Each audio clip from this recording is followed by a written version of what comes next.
Thank you. Really good. Why is everyone not seeing that as we see this? Because they don't have to see it to contribute to it, and because they have become lost in the observation of conditions and feel lack in the absence of conditions that they seek change in. They've sort of lost track of the way that it works, but they're coming back into alignment with it. And no worries, because in the moment that they reemerge back into non-physical, they'll be back in the full swing of it. And when you are reborn into your physical bodies, you are in the full swing of it again. This is the same question as, why are some people willing to be unhappy? That is the question you just asked us. Why are some people willing to be unhappy? And we say, because they have a flawed premise. They believe that the manifestation brings the happiness, and since it hasn't happened yet, they choose to feel unhappy, and then they block themselves from the happiness that they would have along the journey, along the way to the manifestation. So we come along and we say, you can. Volume doesn't help. Esther translates our enthusiasm into volume often. You cannot help. You get to be or have or do anything that you desire. Nothing off limits. And what's so exhilarating to us, we've been describing to you for so long about the way the process works and how the launching of your rockets of desire creates a vibrational reality, and how you want to get into this vortex, we said to you, until you were tired of hearing it. How do I get into the vortex? And then we began explaining to you that this vibrational reality exists, and you can exist with it or apart from it, and the emotions that you feel indicate to you which you're doing. The happier you are, the more in vibrational alignment with your vibrational reality you are, and the more you are going to be a witness to the thoughts turning to things. So it's going to be joyful, joyful, joyful, joyful, explosion into greater joy. But you can also be apart from it, which does not feel good. But these are choices that you have, that we want you to be aware that you have. And so you have to sometimes start in a general place where you realize that you can get general enough that your happiness will return. And once you get general enough, even on subjects that are really bothering you, so that you allow your happiness to return, then you can get back in sync. And then what the unhappiness contrast caused in the vortex can now be realized by you. In other words, you can't live a miserable enough experience, no matter how miserable it is or how much angst you've felt from it. You've contributed to your vortex in a mighty way. But now you've got to figure out a way to get access to that vortex. And so the way we are describing that now is that vortex is in the process of manifesting. But you must be the realizer of the manifestation, because your vortex cannot manifest apart from your conscious realization of it. Does that make sense to you? You created it. You've got to match up to it. Your consciousness, your focus, your realization. That's what turning thoughts to things is. It's realizing. It's turning it to reality. It's focusing it into realness. And so your question about the vortex became loud and clear to us. Abraham, I sort of kind of get this, but how do I get my money out of the vortex and into the bank? How do I turn those vibrations into reality? How do I turn vibrations to thoughts, which are manifestations? And how do those thoughts become things? And so that's what we're really emphasizing with you these days. You got to be willing to just maybe accept on trust or faith enough that happiness is the way you feel when you're in that alignment. And unless you're in that alignment, you're not going to consciously witness the unfolding. And we just don't want you to be so ready to skip over the incremental conscious unfolding, the incremental, the pieces of it, the idea that comes, the new way that gives a little to you. We don't want you to yearn for a manifestation and miss the delicious unfolding. And so we know that if we could get you just for a little while to contemplate what it feels like to be the manifester of the idea rather than of the material object, the manifester of the concept rather than the material object, the manifester of the emotion, the manifester of the state of being, the manifester of the alignment. If you can be the manifester of being in vibrational alignment with your inner being, ooh, happily ever after, happily ever after, happily ever after, with spikes of ecstasy sprinkled all through it. Happily ever after, happily ever after, happily ever after, happily ever after, happily ever after. Yes. See? Enough? No. Yeah. Why are so many people living in fear and afraid to let go, to receive? so much that's being offered to them? Well, part of it is because they are proceeding from a flawed premise. They don't realize that blessings are being rained down upon them. They have been taught by others who wanted behavior and action from them. Here's the whole story. See if we can find a really good beginning place for you. If you're not getting this and you want to feel good, and you're not thinking about non-physical, and you're not thinking about vibration, and you're not thinking about emotions, you're just observing conditions. And when you see conditions that you approve of or that please you, you feel good. And when you see conditions that don't please you, you feel bad. So you come to a sort of correct but really basically flawed premise that I need to see conditions, and then my response to conditions will either be favorable or unfavorable.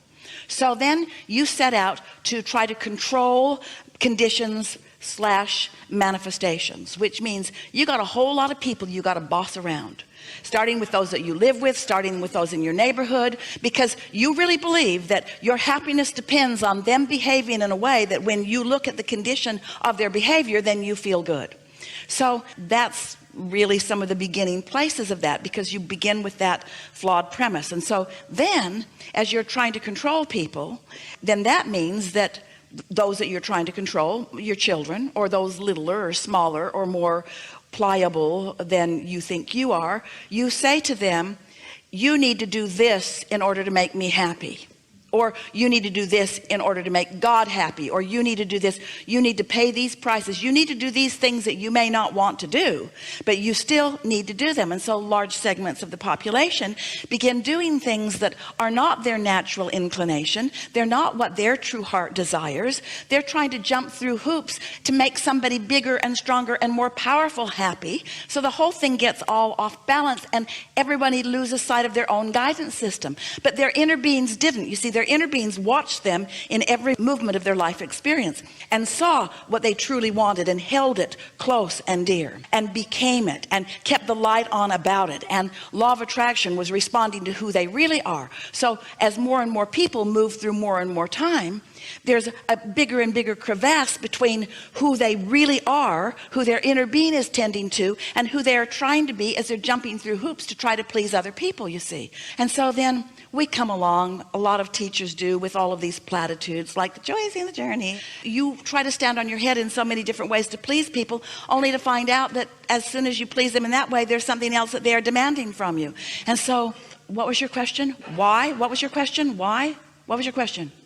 Why are people not letting go? Why are they worrying about what others think? Because they have trained themselves, and law of attraction helped them to believe that they can only be happy if this condition is the way it is. We want you to understand that trying to control conditions is futile, because conditions are uncontrollable. You don't have control over the conditions that others are creating. And so then what's the worst thing that happens with this scenario that we've just described, which is rampant, by the way? What is the worst scenario that comes from it? More and more people develop more and more desire in their vortex to be free of the bondage of the demands of others. More and more people have stronger and stronger desires about what they want. And then when there are enough who have that powerful desire, then something like this comes about, where we can explain to you what premises that you have picked up along your physical trail that are flawed, that are not serving you. And our favorite thing that we say to you is there's not a shred of evidence to the contrary of what we speak. That makes it really easy to teach this. Because once you get hold of a little piece of this, and your own life shows to you that when you feel like this, you get that, and when you feel like that, you get this, and that you can control the way you feel a little bit, and the better you feel, the better it gets, and the better it gets, the better you feel.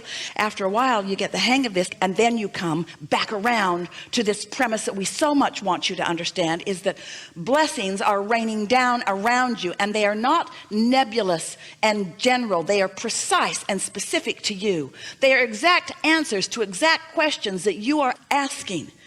And to the degree that you have cozied up to your inner being, that you have come to care about the way you feel, then you start having these impulses and these awarenesses, and the energy begins flowing through you, and you begin to feel your invincibility, and you begin to know the value of you, and your worthiness returns at last. And then you begin expecting those blessings to flow, not just for you but for everyone. And then together you just dance around. asking and receiving and receiving and receiving and receiving.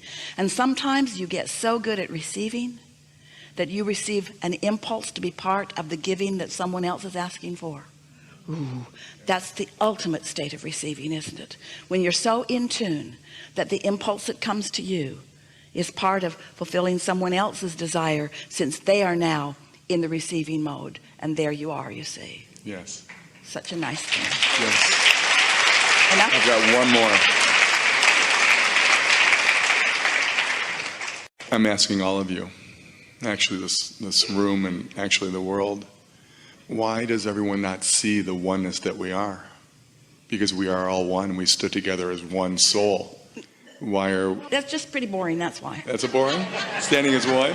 What we mean by that is, we want you to feel powerfully from us the flawed premise that you've got going on when you say, why does the world not do this? Or why does the world not see that? Because in that moment, you're doing the very thing you're accusing them of doing. Ah. That's good. And that's why. And so we'll throw it back to you. Why are you doing that? Well, I don't look at it that way. We know, but right. we know, but But you're saying. so through life, I've come to know that I want this, but I'm observing that the world isn't that way. Why is the world that way? That's why. Because whatever you give your attention to is what you are promoting, you see. I manifest oneness and kindness and light and love. I don't think... Oh, we know, but we're after you anyway, because... I'm a target. Well, you asked the question that's on the minds of so many. We can break it down into a generic question that fits for every single person. Why am I not getting this thing that I want? Why is this condition different than I would like it to be? And we say, because the creators that are focused upon it have not evolved it to be something else. And so what we would say to anyone who's feeling that way is, you don't have to look at it that way. You could say, there are some who are closed off and not allowing themselves to receive. But don't put a blanket over everyone, because everyone's not doing that, you see. That was a really good conversation. Thank you. Yeah. Really good. Really good. How you doing? All right. So let's get into some right here.